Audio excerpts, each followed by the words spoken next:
So this is going to be a very nerdy video. As you can tell, I'm very excited to tell you about this. I've just been freaking out about the new album from Taylor Swift.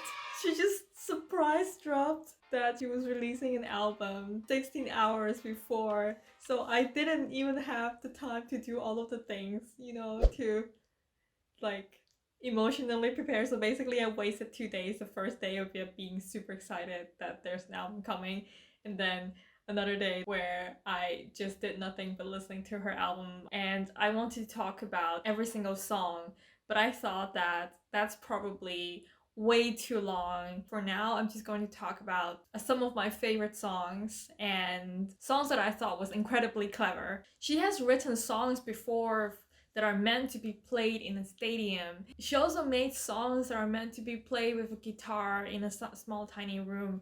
And now she made an entire album that is just meant to be listened to in a tiny corner where you cry yourself to sleep. And I'm so happy for it.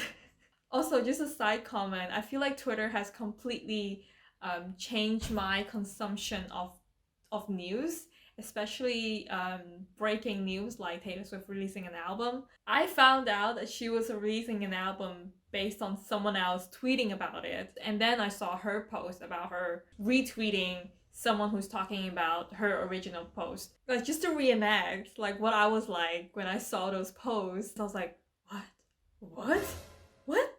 Am I reading this correctly? You can't do this to me. My heart can't take it. I'm dying. I have mostly calmed down and I still absolutely adore this album. It's just really good, and I think Taylor Swift have really grown as a songwriter, and this album really showcased her as an excellent songwriter. I think one of the most talented songwriter of her time. I say it like she's from a different era. No, one of the best songwriter of our time. Currently. I love where she started in Reputation, which by the way is one of my favorite album of hers.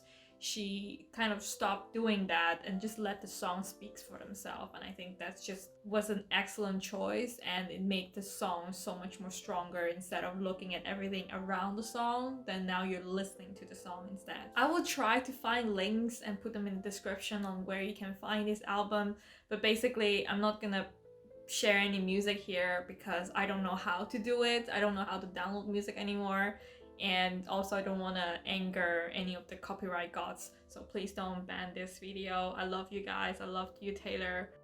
So the three songs that everybody is talking about are the teenage love triangle that is Cardigan, August, and Betty, and it tells the love story between Betty, who is the narrator in Cardigan, and then a third party in August, and then James, who is the narrator in Betty. So it's those three people. I can see why Cardigan is chosen as the lead single of this album. Usually her lead singles does not tells you anything about how the rest of the album sounds like, and also usually they're the like my least favorite songs of the album.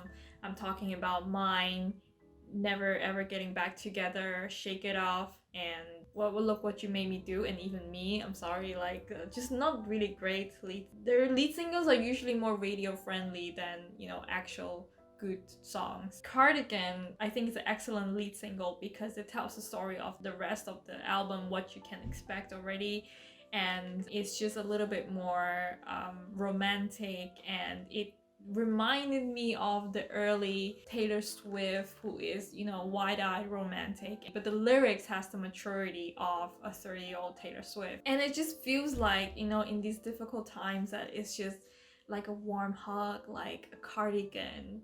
Get it? And one of the things that she's really good at is setting up this imagery, telling you what the surrounding is like, just so that it's set up in your own head. So she talks about vintage tea, brand new phone, high heels on cobblestones. First of all, it's a beautiful rhyme. And then the best part of that lyric is that when she's singing about high heels on cobblestones, that part you can hear actual high heels on cobblestones in the background of that song as she was singing that. You don't know whose heels it was and whose cobblestone it is, but then in Betty, the third song, James talked about walking on those cobblestones and the third party coming up telling her to get in and let's drive. So we can assume that those high heels are from that third party, and those cobblestones are from James's house. And Betty is looking at this kind of with reminiscing, you know, she finds out that James is cheating on her and she's trying to make up excuses, or, you know, other people are making excuses for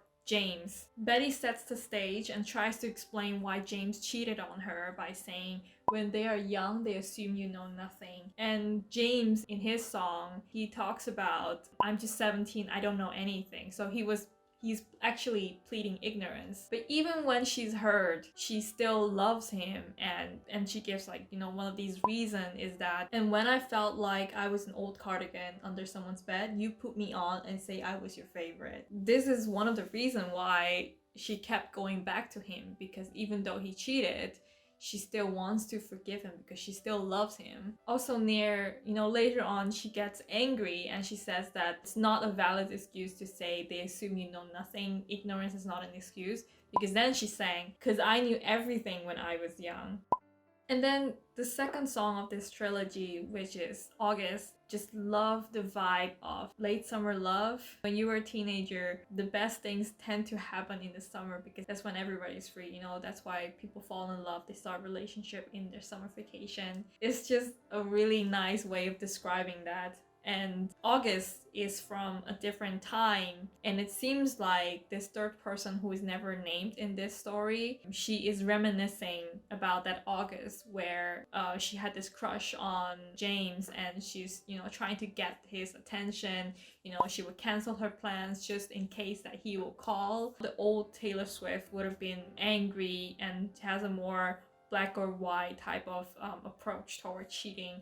But in August, she's a little bit more forgiving, and she describes it like a harmless fling that has happened very long time ago. Also, it describes some of these, you know, very specific high school nostalgic tropes, like meet me behind the mall. I think that's a very American thing. I think this whole album is very American to me, from the cover to the songs about Pennsylvania and about American singers. I think this is a very American album.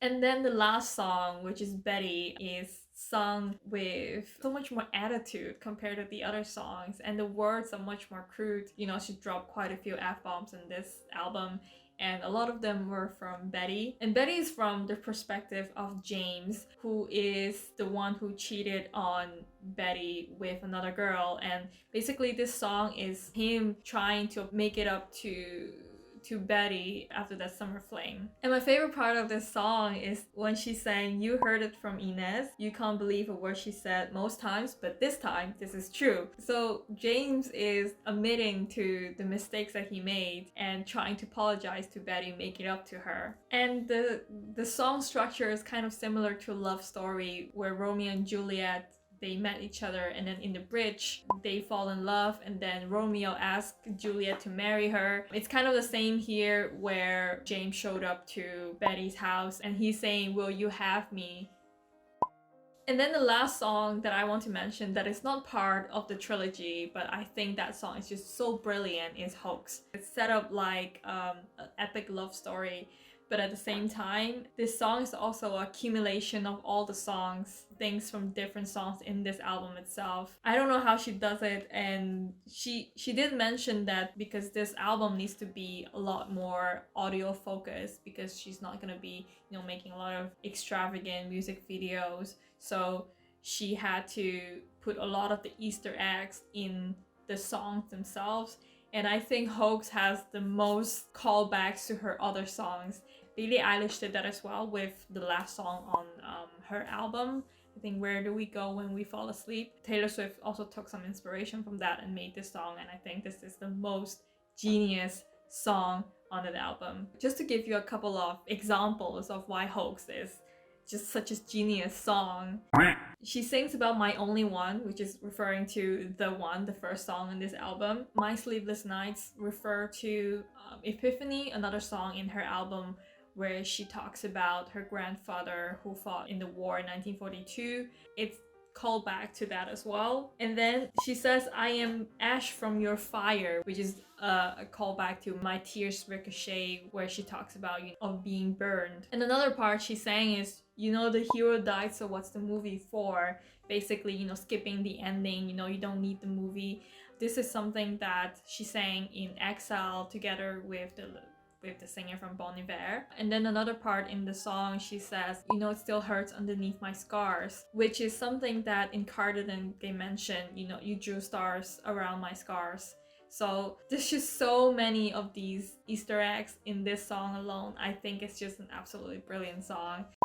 So this is my review, and this is what I wanted to talk about with you guys. Let me know if you like this album and or you hated it. I don't know. Just comment below and let me know, and let's start a discussion. In the meanwhile, stay safe, wash your hands. I'll see you next time.